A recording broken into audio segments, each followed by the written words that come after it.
It's a very fortunate thing. Like, a lot of people aren't able to move to the city at such a young age. And now I have an apartment in New York and I'm only 20. Like, what? I can't even believe that myself.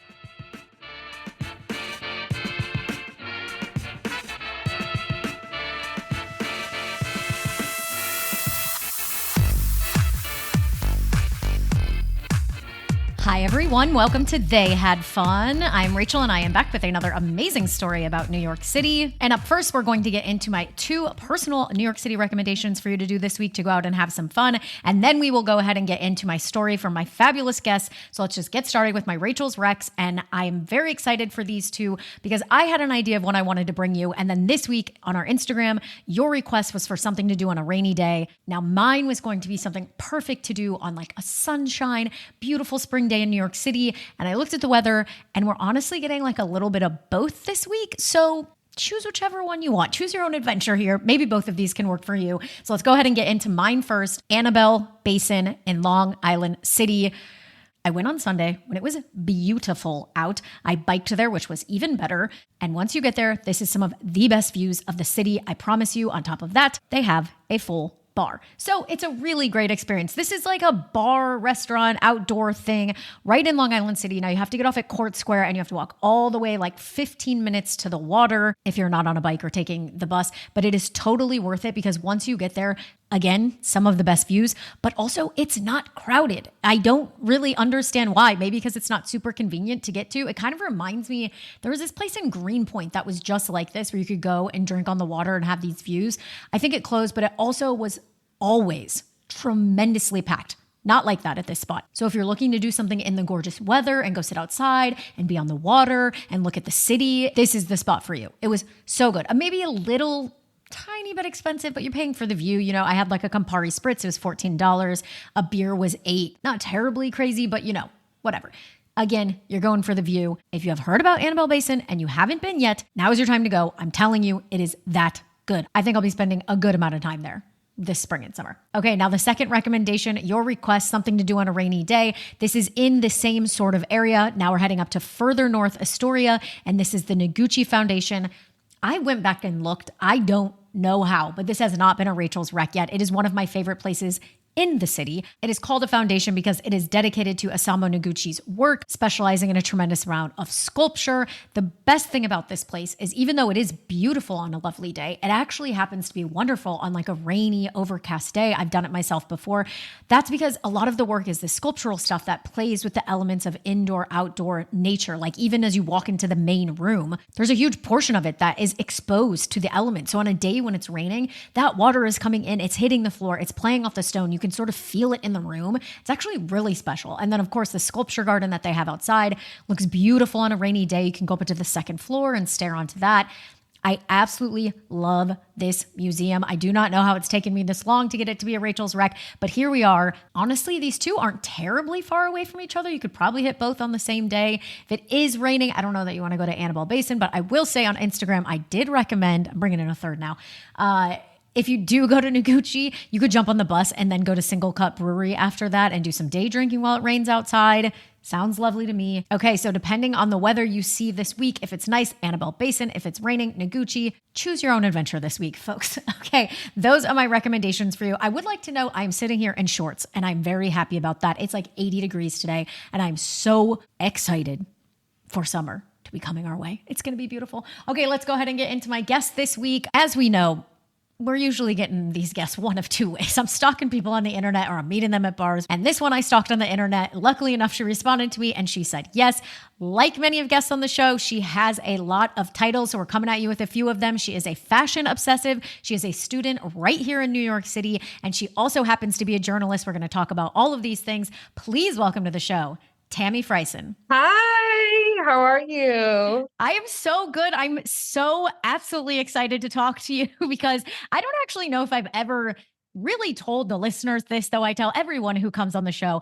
I don't find out much about my guests ahead of time. I think that's an important thing for me to Yeah. maybe tell people 70 episodes in. But so I know a little bit about you and a little bit about your background. But as I said when we were talking, I like to learn on air about you and your story and where you come from and really get taken on the journey just with all the listeners. So, with that being said, I think something that is very interesting in the little we did discuss is that you are here as a student. You had a very big interest in theater and performance arts, but you have done this, what some might find to be a 180 pivot and found your way into journalism. And I would love to hear a bit about that. Okay, so I grew up with a family of doctors. So, like, my mom's a doctorate prepared nurse practitioner. My dad's an organ transplant procurement officer. Like, Whoa. yes, dude, I know. Like, my sister, she went to Yale and, like, she's going for her medical degree. And then I was like sitting in the background, like, with my coloring book. I wanna do musical theater. Every family has one. That's what I'm saying, that's what I'm saying. You know, I was fortunate enough to have a family who really supported me. I did dance, and I did acting, and I did voice lessons. Senior year comes around, and I'm looking for a way to go in musical theater. Like, I'm applying to all these schools, and I got accepted into a few musical theater schools, but I was so sick of being in Alabama. I really was.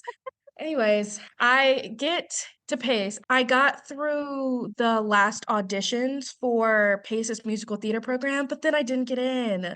Yeah, I was so upset. Oh But I no. was like, you know what? It's okay because I still wanna go to New York and I still wanna live in New York. I ended up, coming to Pace, and I wanted to do African American studies, but they don't have a major for that, they only have a minor. So I ended up doing American studies with an African American concentration. And then last year, a week before we started classes, they sent me a message and they were like, "Oh, by the way, we're discontinuing your major. So you're gonna have to choose another Oh one." my gosh. Oh Yeah.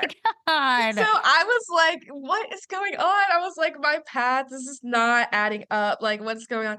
I was like, "Okay, well, what if I just tried out an English major? That could be kind of fun for me." So I'm like writing, like going around asking students about how they feel about different things going on in campus, going to different Black Student Union events here and attending panels and writing about it. Like, I just get so excited to do that. This is what I wanna do, but what sector? And in Alabama, the only thing that really connected me to the journalism field was, like, Vogue magazine, Elle, Cosmopolitan, Yes. that kind of stuff, like, writing about fashion and being in New York and seeing the difference of how people express themselves through what they wear rather than, like, in Alabama, everyone's in, like, shorts and a large T-shirt all the time. I'm like, "Dude, like, it gets boring." I'm like, "Somebody switch it up, please." So it's interesting to me is like it feels like essentially you found your way to journalism. I mean, this is so me to do this, but because of New York. You know, we all Yeah, go through these phases in our early 20s of like, maybe it's this, maybe it's this, maybe it's this. But I love hearing you being like, I didn't even get into the program I wanted, but I was like, I'm still going to go to New York. And then, another program falls out. And I know it could be difficult to hear from someone who's like older than you that's like it's all going to work out. It's like, oh, fuck off, like don't tell me that. But like, these are the things that happen to us that like bring us down a new path and a new way. To me, the threadbare behind this entire story is New York City. And you yeah, could have given up and like chosen to go stay in Alabama or like done something else, but really what like has brought you into journalism is New York City. And who knows, maybe you'll pick a new thing the next time, or maybe you'll pivot a new way into fashion and in a different way. But like, yeah. I find that so interesting. And we're hearing a bit about sort of this background journey of you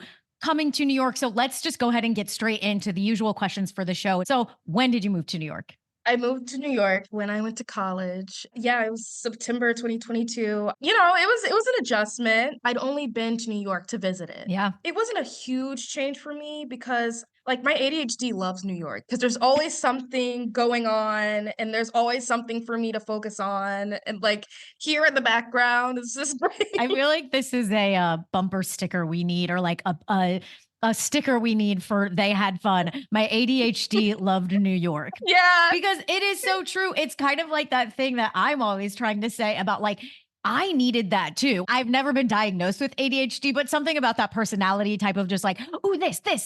Oh, I don't have to go to bed. Like that, it definitely Yep. is for a certain type of person. So, anyways, you were saying that you came specifically to go to Pace. So I'm imagining you showing up. And are you moving into the dorms? Did your parents like splurge and get you an apartment? What kind of living situation are you coming into? Yeah. So the first year lived in the dorms, and it was actually very communal. Like it's so like you walk out and like you could be like living next to your crush and not know it. And then you walk out one morning, like my bonnet is on, like in my pajamas, and then they walk out right next to you, and you're like, yeah, we're both going to the bathroom. That's so great. Actually, like a few days ago, I just signed for my first apartment, so that's exciting. Oh my gosh, I congratulations. know. Thank you. I'm so excited. I can't even imagine being in college and like living in an apartment in New York City. While it sounds very exciting, I'm sure there's an entirely new amount of stress surrounding that.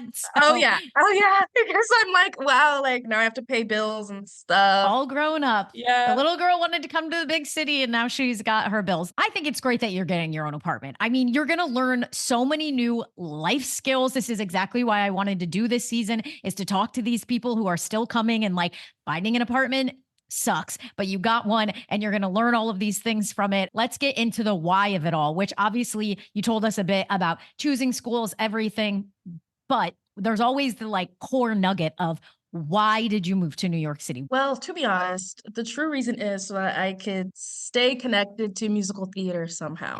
Ooh, it finds its way back in.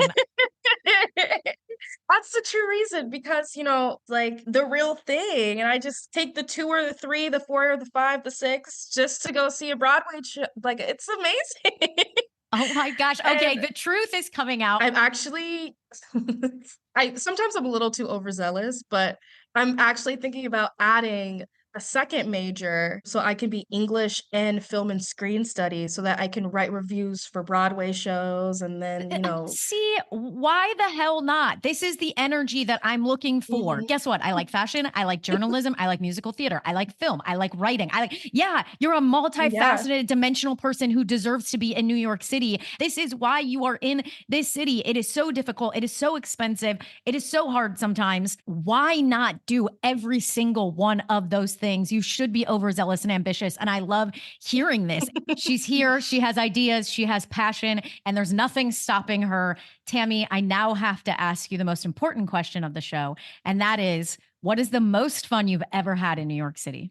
In the 2 years that I've been here, the past 2 months have been the most fun because Awesome. I discovered this new jazz club called Birdland Jazz. I don't know if you've heard about it. Yes. Big fan of Birdland Jazz. Did like just went there Yeah. this Christmas and saw a wonderful show. Yes. Love I Birdland. love Birdland. I saw Catherine Russell and oh my gosh, She's so good. she's so good. Yeah. She's so good. So like how the night played out, we all gathered at the dorm and we were like, we all want to do something. We're all single. Like we all really want to have something to do, but like also, we're 20-year-olds, like 19 and 20-year-olds. We can't go to bars yet. Oh, good point. Yeah. Okay. Yeah.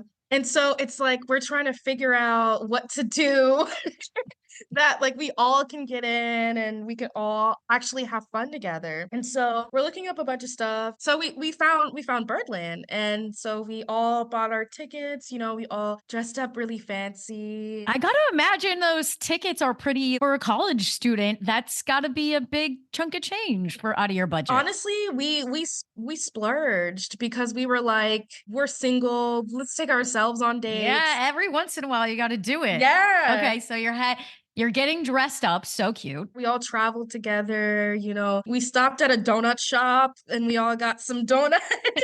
And then when we actually got there, Catherine came in and we were sitting there just to be right in front of it. Like, you're in New York, you're getting this fancy dinner, candlelight, like dim lights, and then the live band. It was more sentimental, but Aw. the things that mean the most are also the most fun?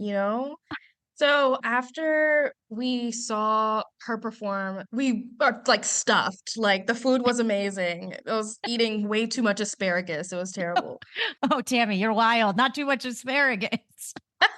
But yeah, and so we get to leave. We get pictures with Catherine Russell, of Oh my course. gosh. Yeah, because she stayed out a little bit and we were just kind of sitting, like just soaking in everything. And so we were able to wait back while people were leaving. And then she came back out and we were like, oh my gosh, there she is. And Aw. so we take pictures with her. And it was just so wholesome. And she was like, you guys are so beautiful. Like, keep doing what Aw. you're doing. I was like, oh my gosh. And then after that, we kind of walked around Times Square. Like it's a lot. There's so many people, like there's a lot going on, but we've only been here for 2 years. Like it's still something that's really exciting for us. I Mhm. think that night we were out until like 2 a.m., just walking around, talking about how excited we are to be in our early 20s in New York all together, having a support system, being with each other, and growing in this city because it's a very fortunate thing. Like a lot of people aren't able to move to the city at such a young age. And now I have an apartment in New York and I'm only 20. Like, what?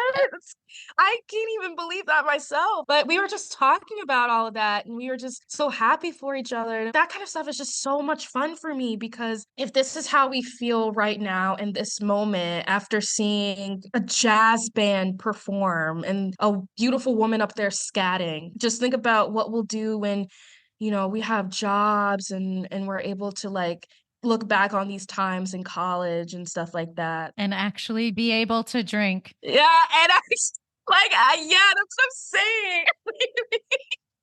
No, I'm kidding. I'm kidding. Like, few more months. Few I'm more finding a way months. to lighten it because, frankly, you're making me tear up a little bit of just the beauty. These are exactly the stories I hope to hear with this concept of this sixth season, but just the beauty of you and your friends walking around and having those conversations. And even if I didn't have them when I was 20 or anyone listening didn't have them when they were 25, we all know that feeling so well of just walking around New York City and looking around and talking, and the conversations are endless and you're just so happy. And I think you're right. It is somewhat wholesome. I love to have a story where we're not just talking about being drunk on the streets, which is one of my favorite things. But like, I love to hear it's like, I'm with my friends. We're talking about our future. We're talking about how fucking lucky we are. We're seeing this amazing musician. I mean, I think everyone should hear this and go check out Birdland. I mean, it's been a Rachel's Rec before. I think it's a great spot to go. And I'm glad to hear that you had so much fun there. Yeah, no, it was awesome. I definitely recommend it. It's so cute and it is so fun. It's how you had fun, like you said. It's so And lovely. I'm glad I got to do this because, I can, remember it, look back and think about it. And I love talking about these types of things because people are always like, oh, the city is hard. There's like so much going on. Well, like it's all true. But Mhm. also you have to remember the small moments of things that make it worth being hard. We got the poet on the show today. The ADHD, the love in New York, the Yeah. poetry about remembering the little moments. It's very, very true. I love that story. It's so sweet. Yeah. Okay, now I have to ask you the last question, and that is, what is your favorite thing about New York City? Yeah, my favorite thing about New York is honestly being able to walk everywhere. I love being able to walk everywhere. In Alabama, you have to drive Mhm. everywhere. Like you can't go, I mean, you could, but you'd be on a dirt road and you gotta like, mess up your shoes. There might be a car coming behind trying to hit you. Like it's here, everything's so walkable because of the grid. Being able to just get out and just walk, like sometimes I don't even know where I'm going. I just walk, but I know that I'm gonna get back to where I was because it's just a big box. It- Just keep walking. Just keep walking. I mean, it's so true. Listen, anyone who like any city planners that are out there or urban development people, they need to listen to this season because I have to say, I've interviewed like at this point, and who knows when your episode will come out, 7 or 8 of you guys. And I'm going to say like half has been about no cars, walking, transportation. And it is something I talk about all of the time, is one of my favorite things. The people who are moving here, the new people who are coming to the city, no matter what their age are, that's a huge part of it for them. And I love to hear that, but people need to be listening to that. This is some of the biggest things that people love about the city currently. And I'm so glad all of you are saying it, because it's the truth and it's the future of not just this city, but the world. So I'm glad that you love it so much. Yeah. Tammy, thank you so much for being on the show, for talking to us about all of your ideas and dreams that I hope most, if not all of them, do come true. Keep striving for all of them. Thank you for telling us that wonderfully wholesome story. I loved hearing it. Thank you. Yeah, of course. I loved you having me. Most of all, thanks, New York. They had fun.